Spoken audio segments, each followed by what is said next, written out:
안녕하세요. 장검중학교 학생들. 자, 오늘은 이제 마지막 영상이네요. 자, 이제 본격적으로 철기시대에 등장했던 여러 나라들에 대해서 살펴볼 건데요.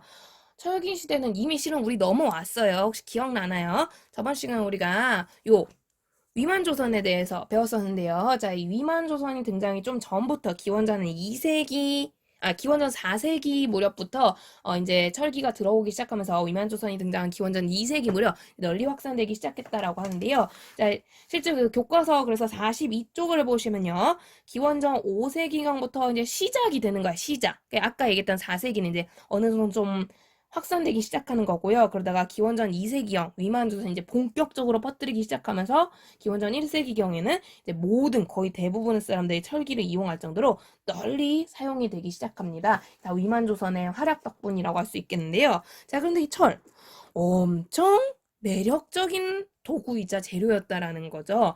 청동구보다 제작도 쉬울 뿐더러 청동보다 단단하고 청동보다 더 매장량이 풍부하고 그런 점에서 물론 색깔이나 여러 가지 면에서는 청동도 여전히 매력적인 금속이었으나 실생활에 유용한 도구로는 철이 압도적으로 쓰임새가 좋았다는 거죠. 그래서 당연하지만 살아남기 위해서 철제 무기, 철로 제작한 무기, 당연히 철로서 급속도로 만들어지기 시작하고 옛날에 뭐 청동검 이런 거 다 갖다 버려요. 이제 철검 같은 것들이 등장하기 시작하는 건데요.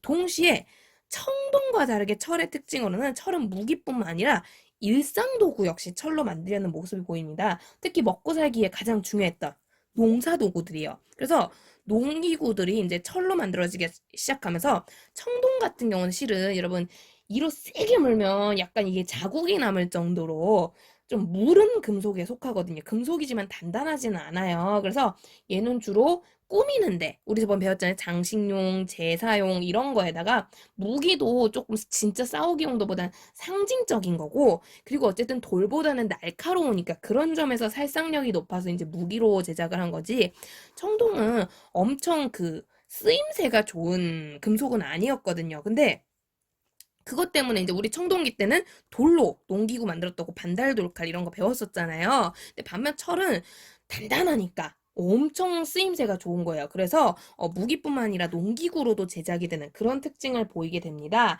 그 결과 이걸 통해서 이제 전쟁도 훨씬 활발해지게 되는 거고요. 철기 사회는 생산력도 엄청 키워지는 거죠. 먹을거리가 늘어나게 되면서 그래서 토기의 종류도 훨씬 다양해지게 되는 거고요. 그런 것도 이제 교과서에 보면은 청동기 때부터 있었던 민무늬 토기 여전히 쓰이는 거고요. 뿐만 아니라 덧띠토기 이 주위에 띠를 이렇게 덧댔다고 해서 덧띠토기 검은색으로 간보다 그랬잖아요. 색깔을 집어넣은 거예요. 간을 넣은 거야. 그래서 검은 간토기 이런 식으로 다양한 종류의 토기가 늘어나기 시작합니다. 이해되죠?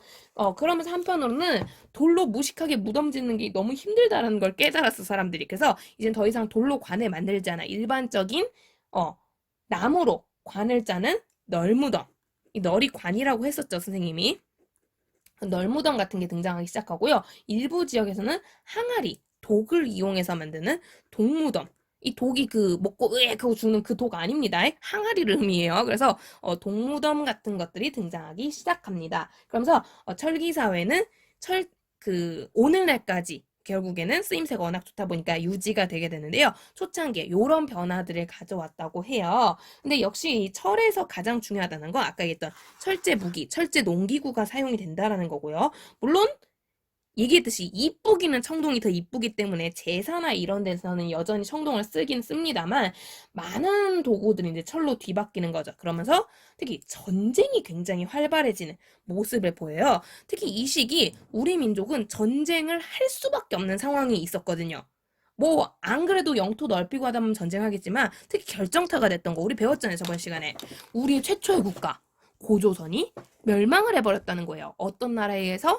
한나라에 의해서. 그래서 이 한나라가 그냥 멸망 땡 하고 가는 게 아니라 이 지역에 자기 마을들, 자기 도시를 세웠다고 했죠. 그걸 우리 뭐라 불렀지? 한 9년.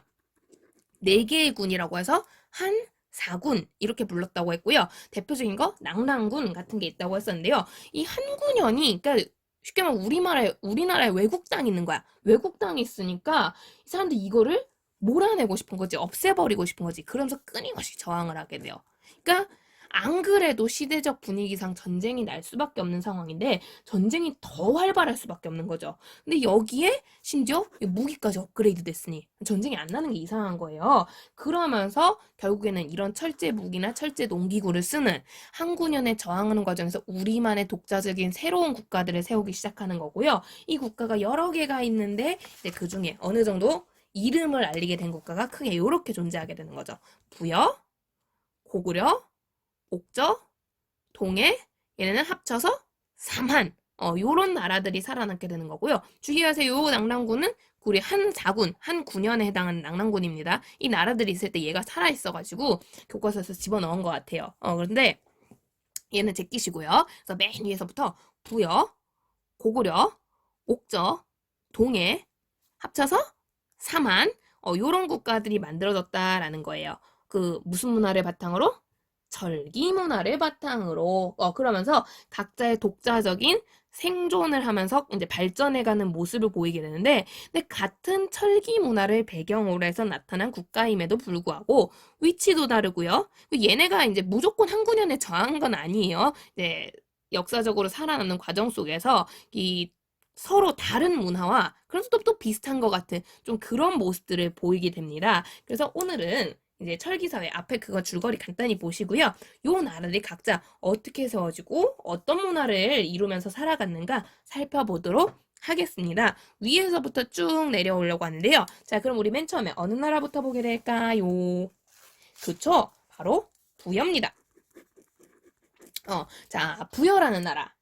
가장 위에 등장했는데요. 이 지역이 지금 중국의 이제 만주라고 불리는 지역 일대예요. 그 옆에 보시면 강 흐르는 거 보이죠, 여러분? 이 만주 옆에는 작은 송화강이라고 하는 그나마 이 북쪽 일대에서도 평야지대에 속하는 지역입니다. 그래서 어느 정도 농사가 가능한 그런 지역이 부여가 설립된, 건국된 지역이라고 볼 수 있고요. 여기서 부여는 위치적으로 중국과 굉장히 가까웠기 때문에 바로 옆이 중국이잖아요. 그죠?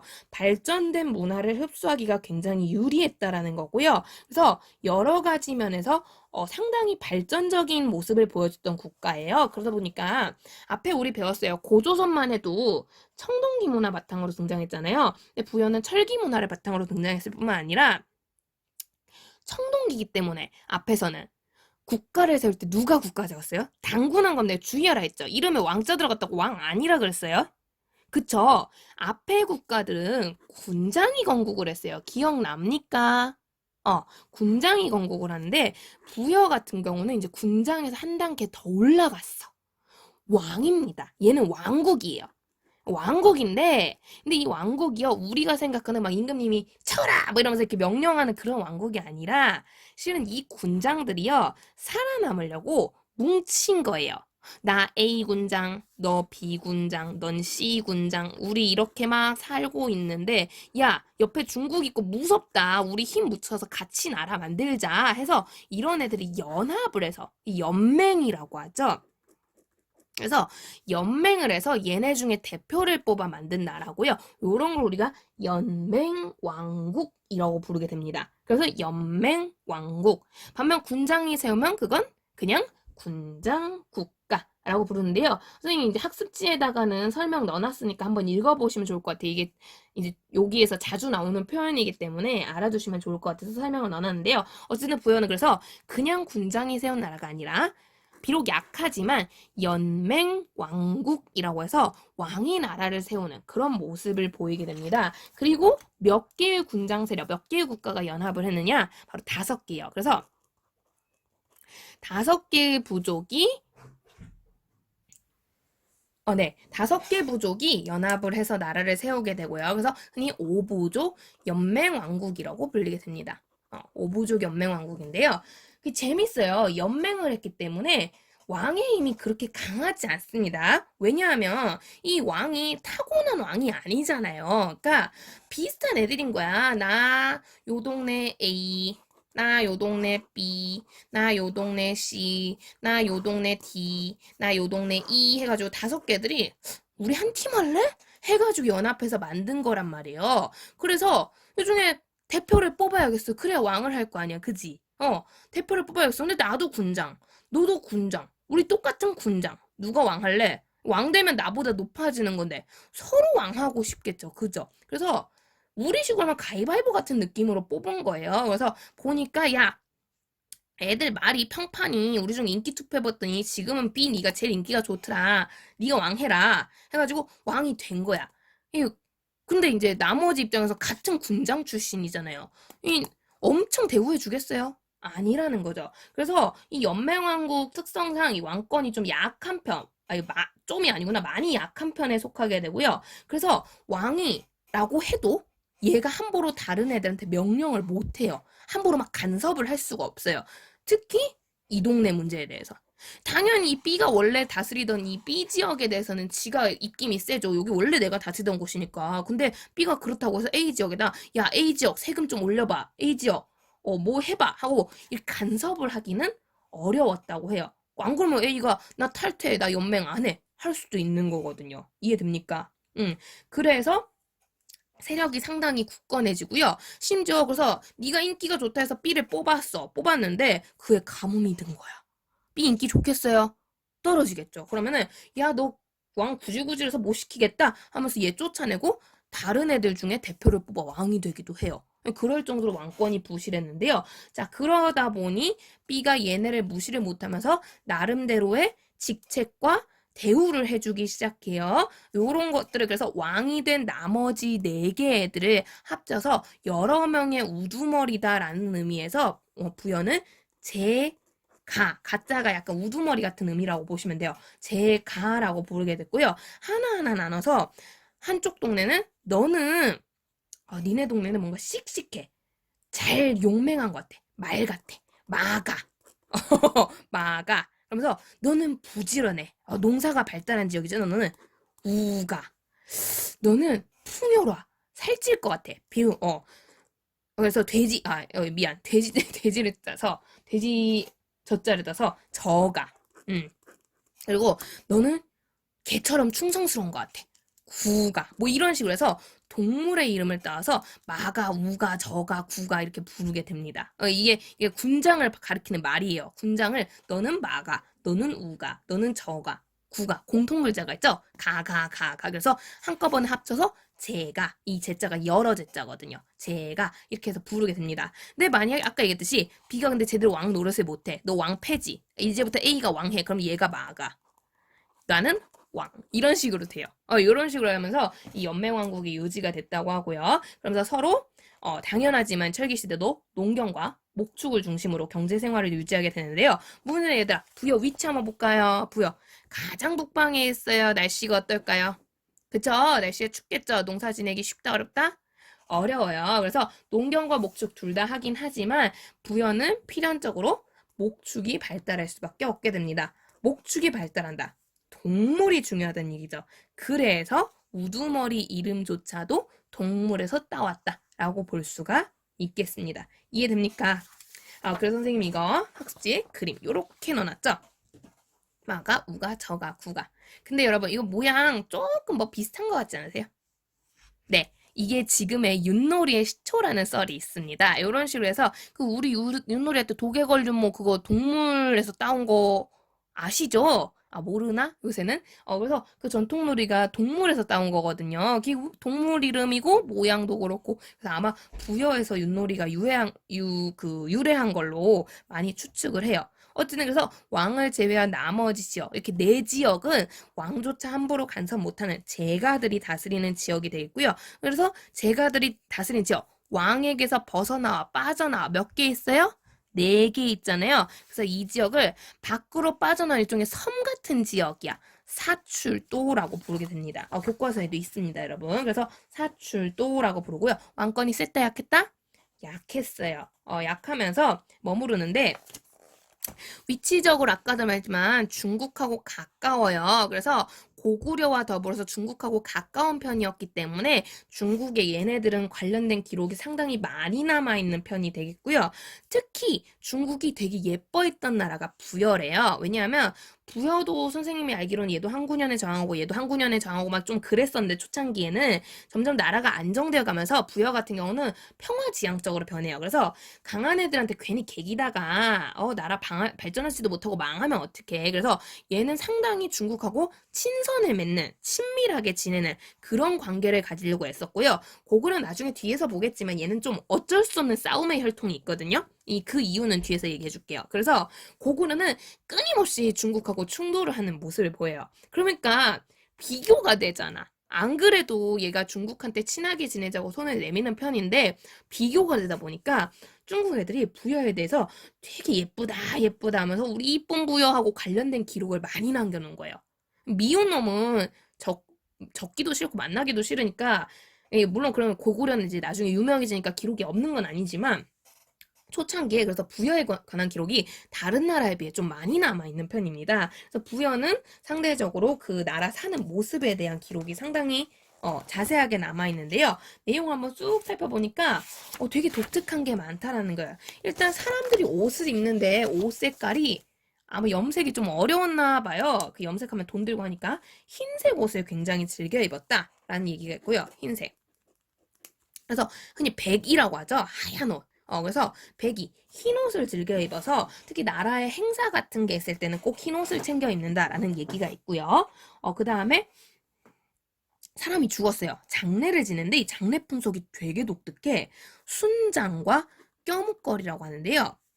그 옛날에는 우리나라뿐만 아니라 되게 많은 나라들이 죽은 뒤에 그 영혼이 그 생전 모습 그대로 간다, 뭐 계급이 됐건 생활이 됐건 뭐 그대로 간다라고 믿는 경우가 많았거든요. 예를 들어 한 나라의 왕이 돌아갔어요. 왕이 죽었으면 왕이 죽은 뒤에도 그 영혼이 평소에 즐겨 입던 옷 계속 입어야 되는 거고요. 평소에 자기 이제 떠발들던 신하들이 같이 옆에 있어줘야 된다라는 거예요. 그렇기 때문에 보통 우리는 지금 사람이 죽어요. 죽으면 죽은 그 시체만 이렇게 관에 넣어가지고 이렇게 뭐 무덤에 이렇게 묻잖아요. 근데 그게 아니라 이 무덤에 시체와 함께 이 죽은 사람, 이 사람이 좋아하던 옷, 뭐 물건, 이런 것들, 뭐 보석, 이런 것들을 같이 묻어요. 그래서 얘는 막 도구란다 그래서 막 무덤 파헤치는 사람도 있었잖아요. 이런 게 되게 가치가 높은 보물들이 많았던 거야. 그래가지고 막 이렇게 같이 묻고요. 이런 걸 이제 함께 물건을 껴서 묻어버린다 해서 껴묵거리라고 불러요. 근데 물건을 묻는 건 그렇다 쳐. 물건만 묻는 게 아니라 왕이 죽었어. 왕이 자기 신발 자기가 신습니까? 옆에 막 그 흔히 황관 전하하는 그런 애들이 신겨주잖아요. 그런 애들이 노비가 옆에서 왕을 같이 모셔야 되는데 왕은 죽고 얘가 살아있는 거야. 그럼 못 모실 거 아니에요? 그래서 이 부하들을 데리고 와가지고 같이 생매장을 시켜버려요. 이걸 함께 묻는다고 해서 순장이라고 부릅니다. 그래서 원칙은 뭐 선생님이 알기로는 생매장인데 꼭 생매장이 되는 건 아니고요. 왜냐면 이제 내가 미치지 않고서야 나를 무덤에다가 갖다 생매장 하겠다는데 그냥 막 가만히 있지 않겠죠? 그래서 대부분 여기서 막 탈출하려고 쇼하다가 이미 죽어가지고 묻히는 경우가 많았나 봐요. 어쨌든 그래가지고 무덤에 이제 사람을 옆에다가 또 막 해갖고 같이 묻어요. 그러니까 옛날 무덤은 되게 대형 무덤, 큰 무덤이 많아요. 이렇게 같이 묻어야 될 게 많기 때문에 그런 모습을 보이게 되고요. 그래서 순장, 껴묵거리라고 해요. 되게 독특하죠. 어떻게 보면은. 그래서 흰 옷을 좋아하면서 순장 껴묵거리 같은 독특한 풍속이 있었고요. 뿐만 아니라 이제 나라가 춥고 연명왕국이라 왕의 힘이 약한 상황에서 나라를 통치하려고 하다 보니까 백성들이 말을 잘 들어야 되거든요. 그러니까 법률이 되게 엄격한 편에 속해요. 그래서 엄격한 법을 유지하는데 특히 가장 무시무시했던 법 중에 하나가 일책십이법이라고 하나 잘못한 거에 책임을 12배로 묻는 법이에요. 이게 도둑질에 관련된 법이거든요. 교과서에 있어요. 교과서 한번 찾아볼까요? 자, 42쪽인데요. 이거 부여의 법률이에요. 전반적으로 봐봐요. 살인을 저지르면 고조선은 그냥 사형이었잖아요. 사형뿐만 아니라 가족을 노비로 삼아요. 훨씬 엄격하다는 거 볼 수 있고요. 그죠? 간음한 자, 바람핀 거예요. 쉽게 얘기하면은. 바람 폈어요. 불륜. 그래가지고 바람을 폈거나 투기가 심해. 질투를 해. 질투를 너무 심하게. 사형이에요. 겁내 무섭죠. 그 막 남자친구 선생님 여자니까 남자친구 막 옆에 여자랑 붙어 다닌다고 흠칫뿡 했다가 나는 사형에 처해지는 거예요. 큰일 난다라는 거고요. 이게 제일 유명한 도둑질한 사람은 물건값을 12배를 배상한다. 내가 이거 펜 한 자루 훔쳤으면은 이 펜 12개를 상대한테 갖다 줘야 된다는 거죠. 요런 식의 엄격한 법률을 만들었던 나라. 이게 부여라고 볼 수 있습니다. 그러면서 부여, 추운 땅에서 잘 이제 지내기 위해서 요런 식으로 생활을 했다고 합니다. 근데 여러분 내가 이제 일책시비법을 예시로 이 유명한 이유가요. 솔직히 도둑질 누가 도둑질 하고 싶어서 하겠습니까? 물론 정말 비양심적이라서 도둑질 하는 사람들도 있겠지만 도둑질 하는 사람들 중에 특히 이 시기는 상당수가 어떤 사례냐?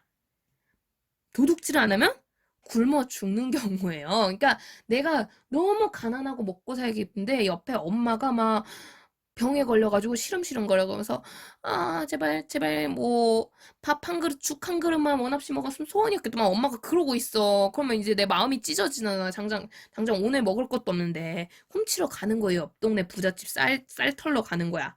그러면 근데 훔치다가 걸렸어. 12배 갚을 수 있겠습니까? 이 되게 노비가 되는 거죠. 요런 식으로 해서 무시무시한 법이었어요. 이게 유명해요. 그래서 일책 11법이라고 하고요.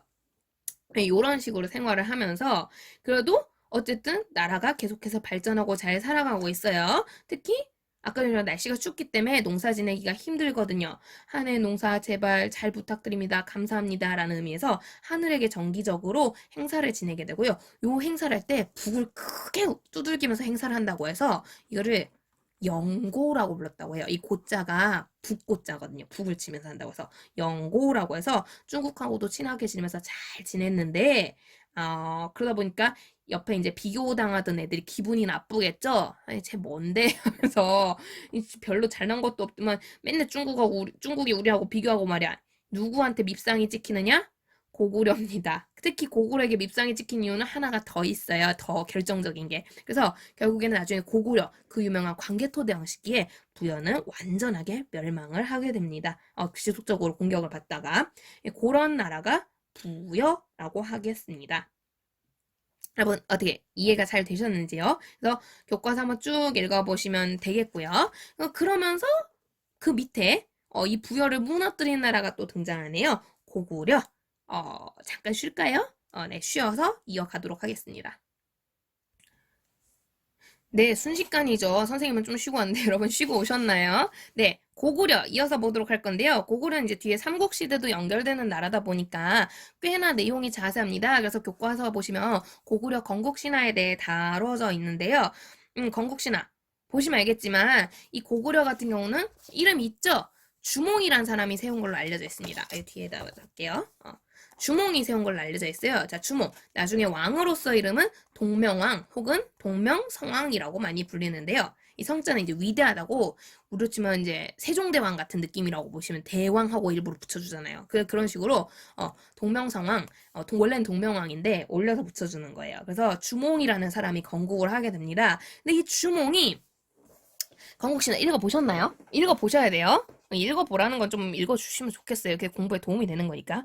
보시면 주몽이 어디 사람이냐면요. 원래 부여인이에요. 주몽은 부여의 왕자인데요. 물론 이제 내용상으로 보면은 부여 왕의 친아들은 아니었고 또 여기도 선민사상이 드러나죠. 하늘의 아들인 것처럼 이제 돼 있는데 어쨌든 부여 출신입니다. 그래서 부여 출신인데 워낙 능력이 뛰어나고 대단하다 보니까 너무 잘났어. 질투를 이제 주변 사람들이 하게 되는 거죠. 결국에 이제 목숨을 잃을 위기에 처하다 보니까 부여에서 도망쳐 나와서 남쪽에서 나라를 세우게 됩니다. 그래서 이 나라를 고구려라고 부르게 되는데요. 그래도 출신은 어디 안 가는 거죠. 워낙 부여 출신이다 보니까 나라를 건국할 때 그 상황이 부여를 흉내내기 아주 유리했다라는 거고요. 그래서 부여처럼 역시 자기도 군장이 아닌 뭐로서 나라를 세우느냐? 왕으로서 나라를 세워요. 근데 우리 부여 그냥 왕국 아니었죠. 어떤 왕국이었어요? 연맹을 해서 왕국. 심지어 도망쳤잖아요. 그 동네 애들하고 연합을 해야겠죠. 잘 지내려면. 그래서 역시 고구려도 연맹왕국으로 나라를 세우게 되고요. 근데 부여 흉내냈어요. 몇 개 세력이 연합했을까요? 그쵸. 5개입니다. 오부족 연맹왕국입니다. 이 연맹왕국 개념 혹시 낯선 친구들은 드라마 하나 추천하는데요.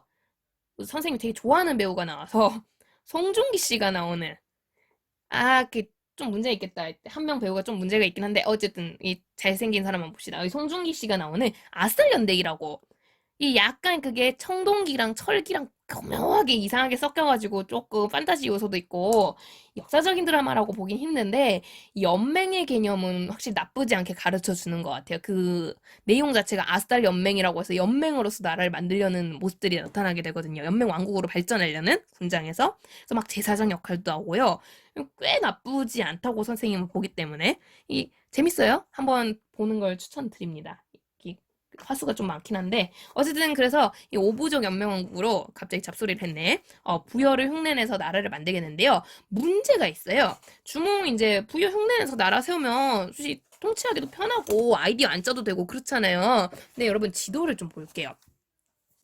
자세히 보시면 이 지도가 이 모양이 약간 뭐 이렇게 울퉁불퉁하는 거 보여요, 여러분? 어, 부여랑 고구려랑 엄청 큰 차이가 있죠. 이 배경 그림이. 어, 부여는 평야지대요. 날씨가 추워서 농사 지내기 힘든 건 맞지만 어쨌든 평야. 기본적으로 농경에 그렇게까지 날씨만 빼면 불리한 조건은 아니었다라는 거예요. 그 심지어 만약 날씨가 구려가지고 도무지 농사 안 돼. 아까 뭐 한다 그랬어요?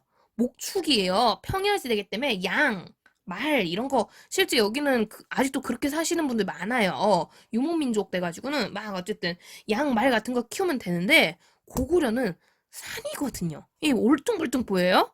왜 산지대예요. 그러다 보니까 농사는커녕 목축조차도 힘들다는 거죠. 목축을 하려면 여러분 초원지대가 있어야 돼요. 평야가 있어야 되거든요. 그리고 얘네가 풀어놓으면은 뭐 음에 하면서 막 풀 떼먹고 그래 놀지 산은 동물 잃어버리기도 딱 좋고 위험해요. 그래가지고 고구려는 부여처럼 농경 목축을 하지만 농경 목축만으로는 먹고 사는 게 너무 힘든 거예요. 그래서 어쩔 수가 없었어요. 고구려의 기준에서는. 뭔가 다른 방식을 꾀하기엔 아직 기술력이 많이 떨어졌기 때문에 결국 있는 애들 걸 훔쳐오는 약탈을 할 수밖에 없는 거고요. 그래서 고구려는 약탈, 전쟁, 정복, 요런 활동들이 굉장히 활발해질 수밖에 없습니다. 애초에 건국지 자체가 그, 그런 동네에서 만들어졌기 때문에, 산지형에서 만들어졌기 때문에 식량이 언제나 부족해요. 농경 목축만으로는. 계속 부족해서 이런 행위들을 많이 하게 되고요. 오죽 이 행위가 일반적으로 많았으면 고구려인들은 집집마다 창고가 있대요. 이 창고에 별걸 다른 걸 보관하는 게 아니라 훔쳐온 거 보관하는 창고. 오죽하면 백성들 각각이 그래가지고 하다 보니까 훔쳐온데 여러분 상식적으로 훔쳐와야 돼요. 내 힘이 어때야 될까요? 그쵸? 남의 걸 훔쳐올 수 있을 만큼 강해야 되잖아요. 그러니까 고구려는 특유의 무예, 무술 같은 것들을 단련하는 걸 굉장히 중요시 여기게 되고요. 그러면서 몸이 튼튼해야 돼. 신체 단련.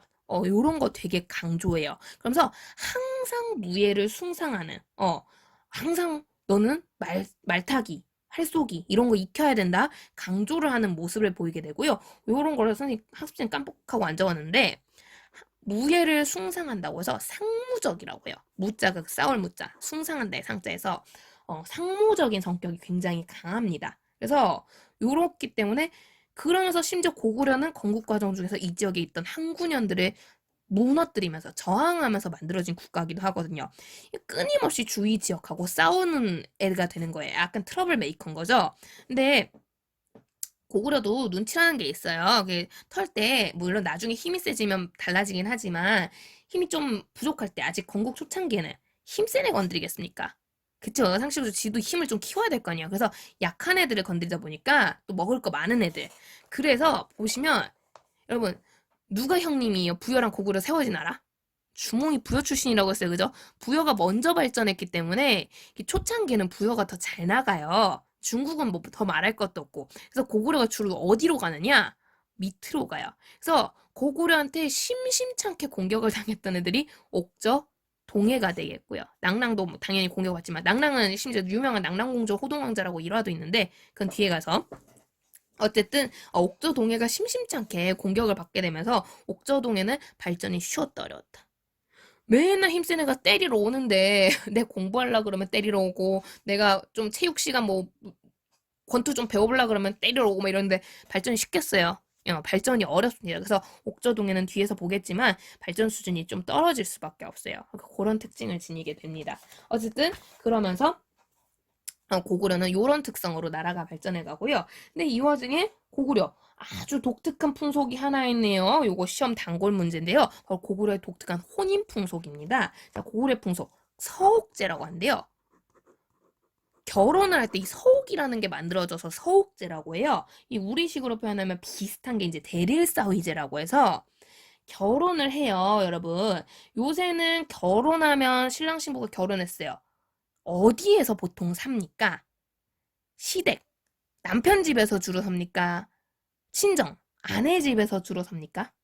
보통은 요새는 독립을 하죠. 그냥 어디에도 안 살고 따로 집, 그래서 아파트 구하는 게 정말 일인데, 어, 근데 옛날에는 보통 둘 중에 하나에 들어가서 살았잖아요. 시댁, 친정. 근데 고구려는 어디로 먼저 가느냐? 신부 집, 친정으로 먼저 갑니다. 그래서 신부 집이 있으면, 신부 집이 이렇게 이제 설치돼 있으면 결혼할 때가 됐대, 우리 딸이. 그러면 이제, 가족들이 신부 집 한쪽 주변에 작은 집을 만들어요. 이게 이제 신혼방, 서옥이에요. 이게 사위의 집이라고 해서 사위서자거든요. 이게 서옥이라고 해서 작은 집을 만들어요. 그래서 결혼하면 그 신혼부부가 일로 들어가서 사는 거예요. 살다가 어느 정도 이제 시간이 지나. 그래서 그러다 보면 이제 둘이 알콩달콩 애도 낳고 할 거 아니에요. 그죠? 그럼 애가 커서 어느 정도 성인이 돼. 그럼 그때부터는 시댁으로 넘어가서 사는 요런 풍속을 서옥이라고 해요. 그래서 젊었을 때는 우선 친정살이를 먼저 하는, 그래서 마치 사위가 대릴사위가 되는 것 같이 보이는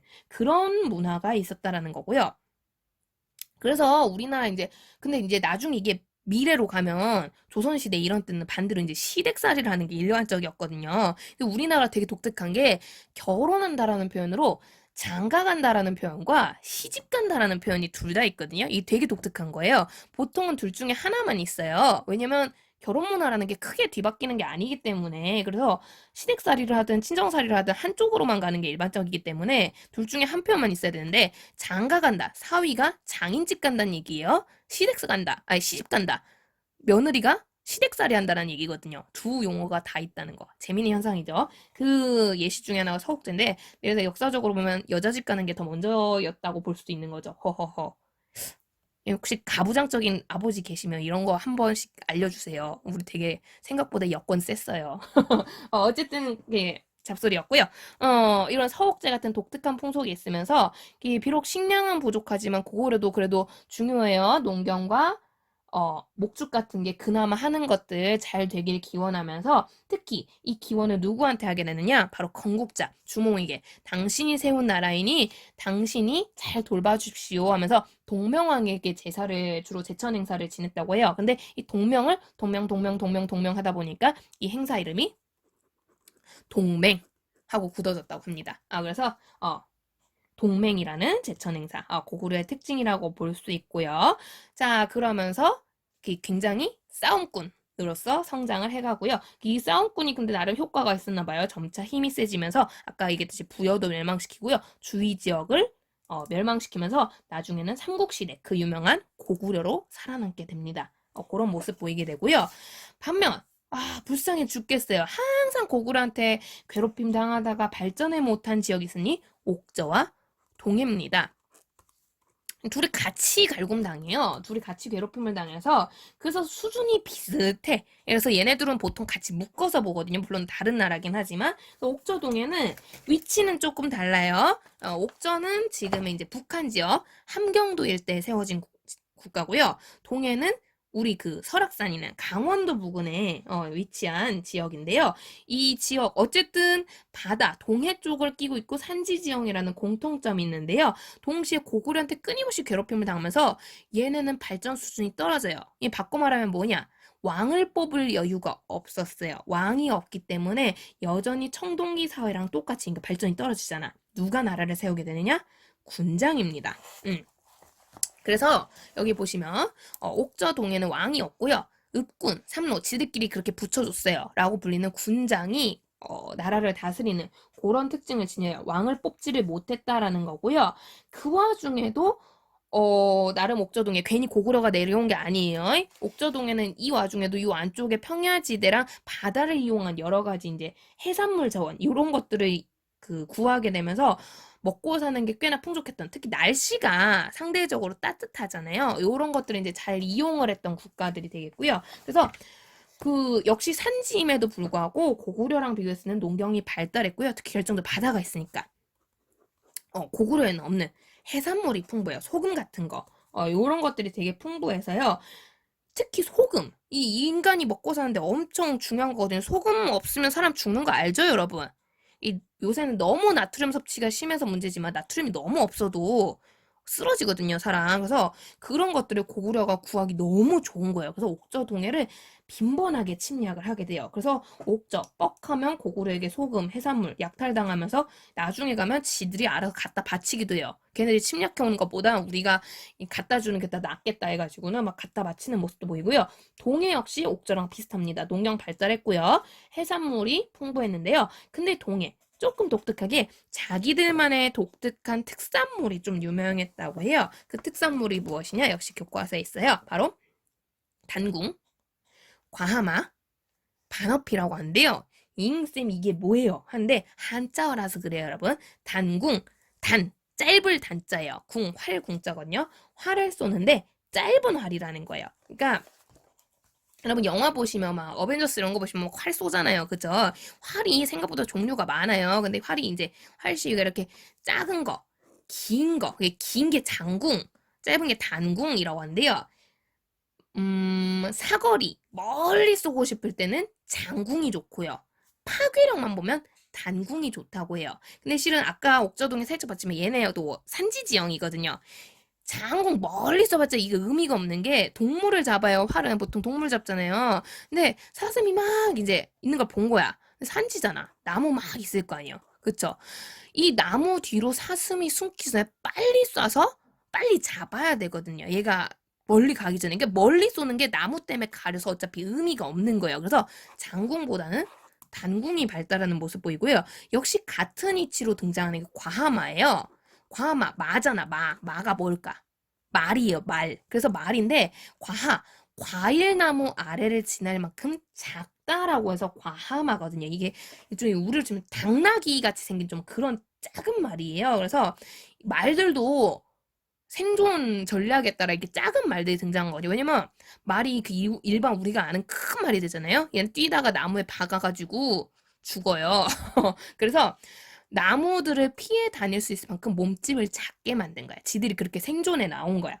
생존한 거야. 그래서 되게 작은 말들, 조랑말 이런 것들이 유명해지고 애들 타는 그런 애기들 말. 그다음에 바닷가기 때문에 반어피 일종의 바다표범 계통의 동물이에요. 그래서 그런 것들의 껍데기, 이 바다표범 껍데기, 피부, 요런 것들을 이제 갖다 팔았다고 합니다. 그게 유명한데 당연히 유명하니까 누가 가져갈게요. 그쵸. 역시 고구려가 또 요런 것도 잘 훔쳐갔다고 합니다. 볼 수 있고요. 그래서 옥저동해 요런 식으로 참 불쌍하게 맨날 약탈당하면서 살게 되는데요. 이 와중에 또 지들끼리 자기 나름의 문화를 만들어서 자라나기 시작해요. 자, 먼저 옥저 같은 경우 무덤이 되게 좀 독특한데요. 무덤을 보통 우리는 시체 한 명당 하나씩 묻잖아요. 그쵸? 근데 옥저는 가족을 함께 묻어요. 무덤이 안에 시체가 하나가 아니고 여러 명을 한꺼번에 묻어요. 순장하고는 좀 다른 개념. 순장은 그 사람이 죽으면 부활을 같이 데리고 와서 생매장을 시킨다면 옥저는 그게 아니에요. 예컨대 보통 나이 순으로 많이 돌아가실 거 아니에요. 그죠? 우리 가족이 아버지, 아빠, 뭐 예를 들어 엄마, 뭐 딸, 작은 딸, 뭐 이런 식으로 산다고 칩시다. 산다고 치면 나이상으로나 사냥 전쟁 같은 거 하다 보면 이제 아빠가 돌아가실 가능성이 가장 높겠죠. 그래서 아빠가 돌아가셨어. 돌아가시면 아버지의 시체를 땅을 얕게 파. 정말 얕게 파. 언제든지 파헤칠 수 있게 얕게 파서 여기 해놔요. 그러면 시간이 좀 지나면 시체가 썩으면서 뭐만 남느냐? 뼈만 남거든. 그럼 뼈만 남으면 이 뼈를 모아가지고 다시 파해서 뼈만 모아가지고 항아리에다가 담아놔요. 아빠 뼈. 우리 아빠 뼈. 그렇게 담아놔. 담아놨다가 아이고 그림이 가렵네. 담아놨다가 항아리에다가 얼마 후에 어머니께서 이제 혼자서 집안을 일구시다가 으억 하고 돌아갔어. 과로사로 돌아갔어. 똑같이 엄마도 이렇게 묻어요. 묻어가지고는 시간이 좀 지나면 또 뼈를 추려. 엄마 뼈. 우리 엄마 뼈. 그러면은 모여. 그러면은 또 해. 딸하고 장딸이 살아남았잖아요. 그쵸? 그러다가 시간이 지나면 언니가 먼저 나이상 죽을 가능성이 있겠죠? 똑같이 해. 작은 딸도 죽으면 똑같이 해. 그래서 가족이 뭐예요? 그럼 이제 후손이 이제 한 가족의 뼈가 모였구나라고 하면 이 뼈를 이제 그제서야 본격적으로 땅을 깊이 파서 이걸 한꺼번에 이 항아리채로 같이 묻어요. 이 재밌죠? 그래서 가족이 공동으로 묻혀서 무덤을 만들었다고 해서 가족 공동 무덤이고요. 근데 묻을 때 뭘 골라서 묻는다고요? 뼈. 그래서 뼈 골자를 써서 뼈를 모아서 장례를 지내는 묘라고 골장묘라고도 일부 책에서는 소개를 합니다. 그래서 순장하고는 좀 다른 거죠. 순장은 그 즉시 데리고 와서 같이 묻는 거니까 좀 다른 거 볼 수 있고요. 그래서 이렇게 독특한 무덤을 만들어요. 동시에 결혼 역시도 범상치 않은데요. 아까 이제 고구려에서는 서옥제라고 해서 남편이 결혼 후에 아내 집에서 이제 같이 사는 모습을 보였다면 옥저는 민며느리제라고 합니다. 민며느리제라고 하는데요. 혹시 여러분 기억나요? 선생님이 민모니토기 할 때 민자가 보통 어떤 의미를 지나고 뭐 없다라든가 어리다라든가 그런 의미를 지나고 여기서의 민은 없다는 아니고요. 며느리가 없을 수는 없으니까 어리다라는 의미예요. 그래서 어린 며느리제예요. 그러니까 여자가 되게 어렸을 때 이미 결혼이 정해져서 며느리로 점 찍는다는 거예요. 그러니까 애가 어느 정도 이제 깐난애기는 솔직히 아니고 조금 나이 먹어서 한 10살, 뭐 9살, 10살, 11살 한 그쯤 여러분 치면 초등학교 한 2, 3학년 되는 거죠. 그 정도 나이가 됐을 때 너 손이 참 야무지고 참 어여쁘구나 하면서 이 아들 있는 집하고 이제 혼인을 해요. 혼인 약속을 하는 거지. 이 약혼을 해요. 약혼을 하면 그때부터 얘는 예비 며느리잖아요. 예비 며느리니까 이 며느리가 결혼 전에 시댁에 와. 시댁에 와서 시댁살이를 하기 시작해요. 그막 그 집안의 손맛을 익히는 거지. 요리도 돕고, 농사도 돕고, 청소도 돕고, 그러다가 조금 나이가 이제 먹었어. 이제 누가 봐도 결혼을 할 만한 나이가 돼요. 참고로 이땐 결혼 나이가 좀 젊은 건 알죠, 여러분? 아마 여러분 나이쯤이라고 보시면 될 것 같은데요. 한 고등학생에서 중학생 사이, 그 정도 나이가 되면, 이제 결혼해도 되겠다. 그 시댁에서 우리 이쁜 며느리 정식으로 결혼시키려고 합니다 하면서 이 며느리 집에다가 이 금은보화 같은 보물 같은 거, 돈 같은 걸 같이 보내면서 우리 며느리 이제 드릴게요 하고 이제 그러면서 결혼식을 치른다고 해요. 재밌죠? 그래가지고 요거를 어린 시절부터 며느리 활동을 이미 하잖아요. 민며느리제라고 합니다. 이런 독특한 풍속이 있어요. 볼 수 있고요. 아마 이 옥저 농경도 발달하고 있으니까 제천 행사 있었을 걸로 보지만 안타깝게도 기록이 없어서 알 수 없습니다. 그런 식으로 지냈던 게 옥저고요. 반면 동해입니다. 동해 같은 경우도 혼인이 독특해요. 요 앞에서는 좀 어느 한쪽에 사는 게 집중이 됐다면 동해는 그게 아니에요. 동해는 무조건 남하고 결혼해야 돼. 어잉? 당연히 남하고 결혼하는 거 아니에요? 할 수도 있지만 그러니까 이 남이라는 의미가 완전 바깥 사람. 그래서 보면 우리가 막 시족사회, 부족사회 이런 표현을 썼잖아요. 그러니까 동해도 나라인 만큼 여러 개 시족, 여러 개 부족이 이제 막 살 거란 말이에요. 나라 안에. 그쵸? 근데 예를 들어 동네, 우리도 그렇잖아. 같은 동네에 산다고 해도 우리 가족끼리 사는 거 아니죠? 남도 있을 거 아니에요. 그쵸? 그럼 다른 나라 같은 경우 이렇게 혼인할 수 있단 말이야. 근데 동네는 그게 아니야. 아예 바깥. 아예 다른 부족. 아예 다른 시족. 이게 멀리 있는 세력들하고 혼인을 하게끔 만들어요. 이게 족외혼이라고 해서 족외혼. 외자가 바깥 외자인 거죠. 바깥에서 결혼을 시켜야 된다. 이런 풍습이 있고요. 그러면서 그러다 보니까 되게 이 족들 간에 되게 욕 같다. 욕은 아니에요. 가족, 시족, 부족들 간에 이 구분이 되게 명확하다고 볼 수 있는 거예요. 구분이 명확하다 보니까 평소에 살 때도 고구려한테 시달리는 걸로 지쳐 우리 평화롭게 살고 싶어 서로 건들지 말자 하면서 얌전하게 지내자고 서로 침범을 잘 안 해. 같은 나라 사람인데 자주 교류를 안 해요. 결혼 빼고는. 이게 교류를 안 하다 보니까 함부로 건너가지도 않아. 넘어가지도 않아. 이거를 책화라고 하는데요. 평화를 위해 책임을 지자라는 거예요. 그래서 예를 들어 내가 A 부족이고 B 부족이야. 평소에는 절대 왕래를 안 해요. 보통 산천 같은 걸로 경계를 지어가지고 여기 산이 있는 거야.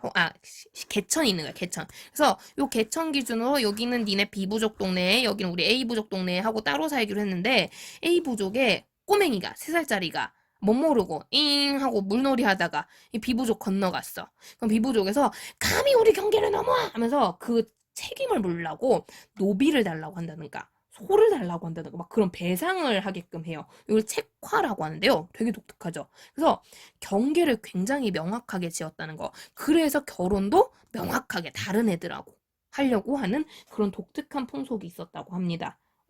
요게 동예라는 국가고요. 근데 어쨌든 결론, 옥저든 동해든 누구한테 괴롭힘을 계속 당했다?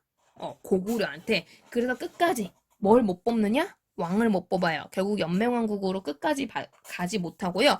계속 평생 군장국가로 살아남게 됩니다. 발전을 못하는 국가, 살아남을 수 있을까요? 당연히 그럴 리가 없는 거죠. 그래서 군장국가로 계속 고구려한테 괴롭힘 당하면서 살다가 결국은 나중에 가면은 그냥 고구려 땅이 돼버려요. 그래서 고구려에게 멸망당하는 모습 볼 수 있습니다. 옥저동에 참 씁쓸한 애들이네요. 불쌍한 친구들. 볼 수 있고요.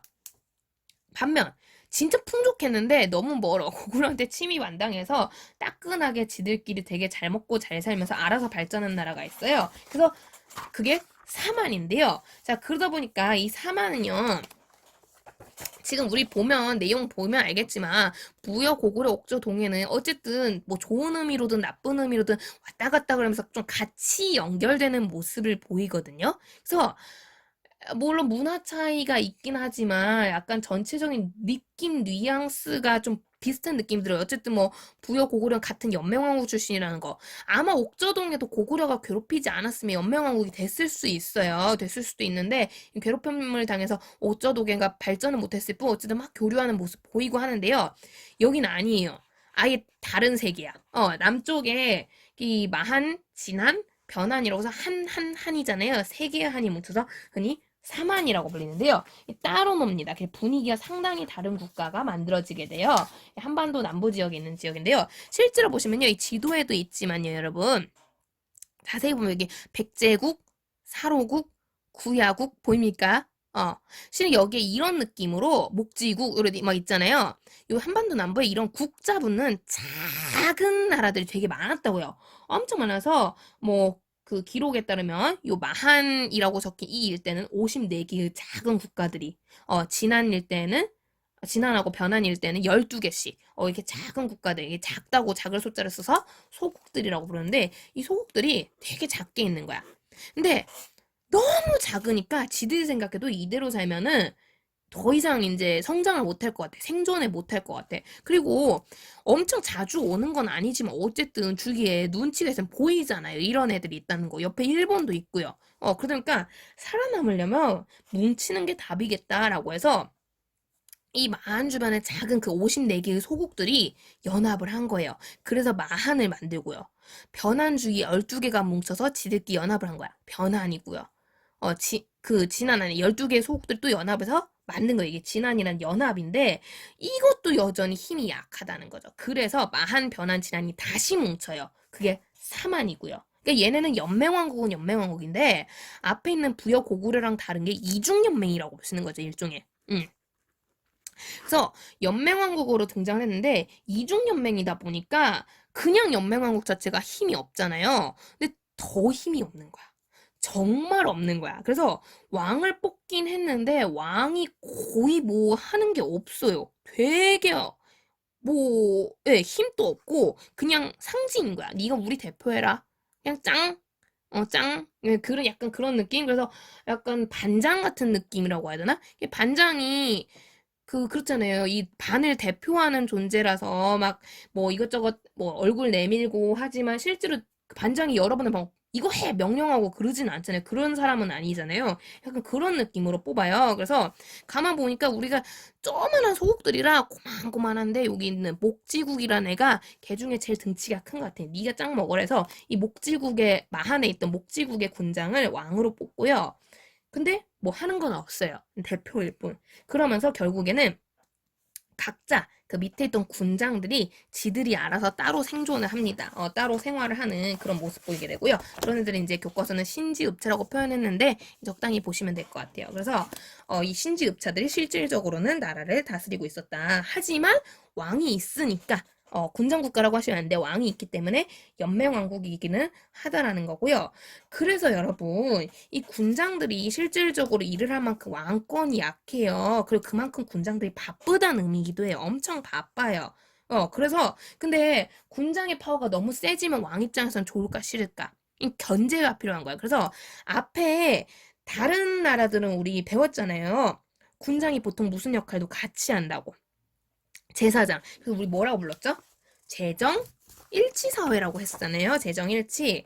근데 사마는 그렇지 않았다는 거예요. 군장이 있으나 군장 역시도 그렇게 강력해지면 안 되기 때문에 결국엔 군장의 정치 역할만 할 뿐 제사장의 일은 따로 하게 됩니다. 그래서 하늘하고 소통하는 하늘 전용 군장이 따로 있어요. 그래서 이걸 얘네는 천군이라고 부르게 되고요. 이 제사장이 따로 있기 때문에 재정일치가 아니라 선생님 이거 앞 시간에 알려줬었죠. 재정 분리사회입니다. 이 사만의 가장 큰 특징이에요. 사만은 재정일치가 아니라 재정 분리사회였다라는 거고요. 그래서 천군이 따로 있어요. 그래서 일종의 얘도 군장 중에 하나라고 보시면 되는 거예요. 하늘하고 소통하는 군장. 그러니까 그만큼 위치가 있고 대우를 받아야 되는 존재다 보니까 자기만의 다스리는 지역이 따로 있는 거죠. 요거를 얘네는 소도라고 불렀어요. 왜 소도냐? 솥들을 세워서 경계를 구분하는 섬 같은 지역이라고 해서 소도. 그래서 여기는 제사를 지내는 종교구역, 종교지역이라고 보시면 될 것 같아요. 예, 하다 보니까 여기는 천군만의 땅이에요. 심지어 하늘하고 소통하는 아주 신성한 공간이잖아요. 아무나 출입하면 될까 안 될까요? 안 돼요. 그래서 사막에서 되게 재밌는 현상이 범죄자들이 죄다 모이는 곳이 소도예요. 범죄자들은 어차피 불법적인 존재들이니까 그런 거 신경 안 쓸 거 아니에요. 막 경계 넘어가는데 군장, 그러니까 쉽게 말하면 경찰들이 잡으려고 우 막 들어가는데 천군이 못 들어오게 해요. 신성한 구역이니까 함부로 들어오면 안 된다고. 경찰도 허락받고 들어오라고. 그러면서 좀 이렇게 범죄자들이 막 잘 도망가는 피신 가는 곳이기도 했다고 해요. 그런 기록이 있고요.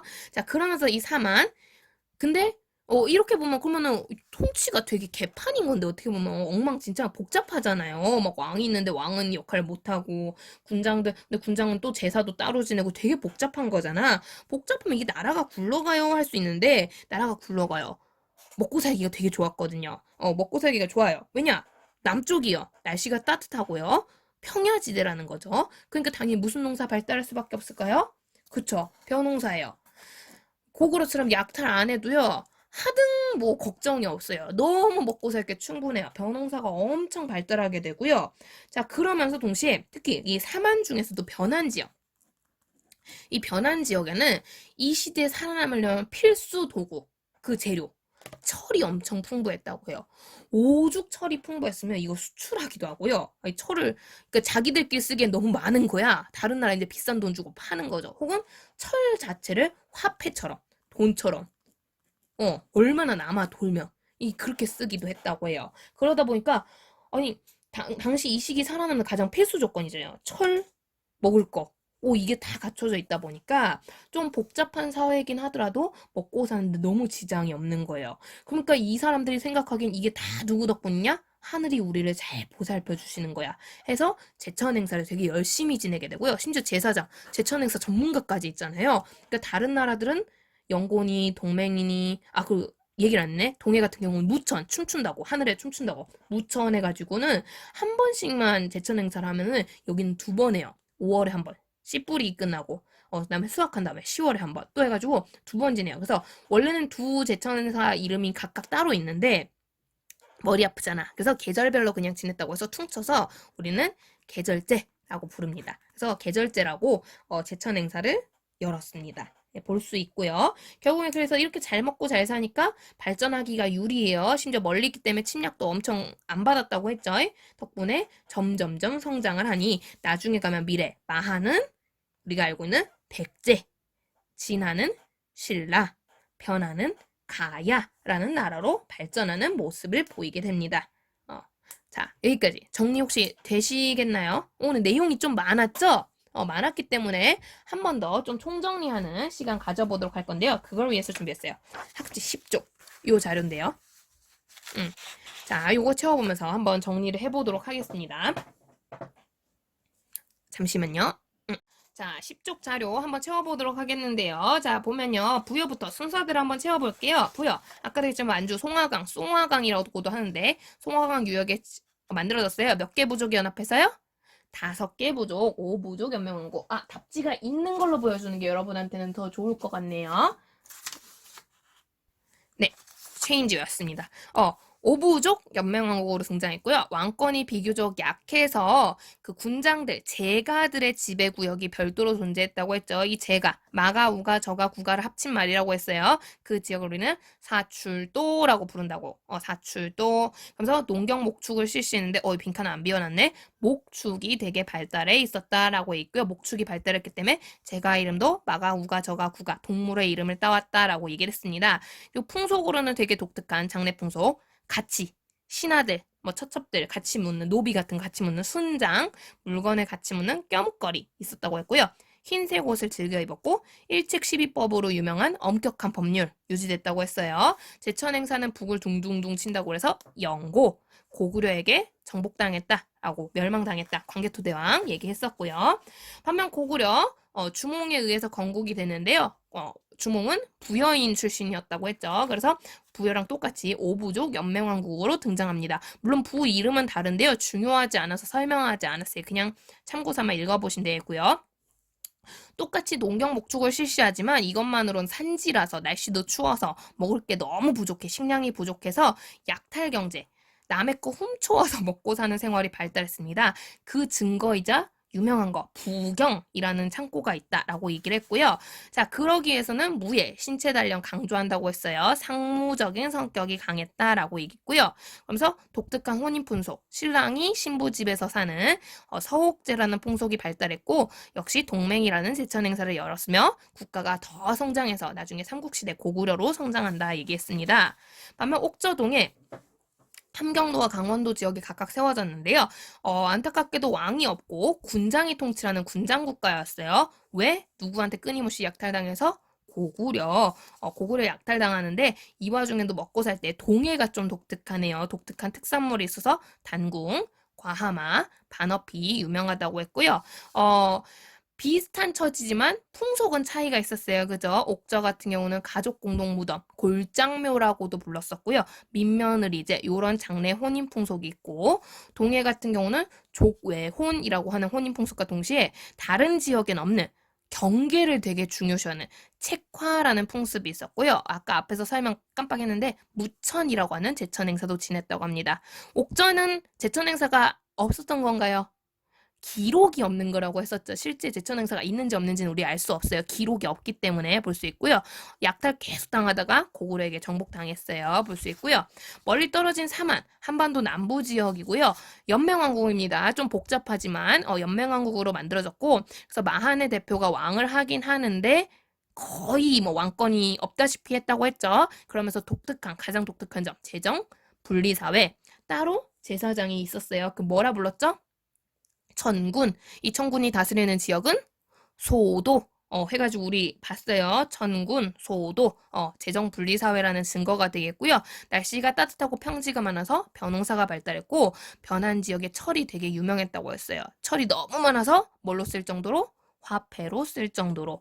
풍속은 적당히 그냥 넘어가시면 될 것 같고요. 얘는 재정분리 이런 게 유명해서. 그러면서 제천행사, 2번 지냈다고 했습니다. 다른 데서는 한 번일 때, 자, 계절제라고 불리는 2번 지내는 모습 보이고요. 너무 먹고 살기 좋으니까 결국 성장했어요. 백제, 신라, 가야로 발전했다라는 거.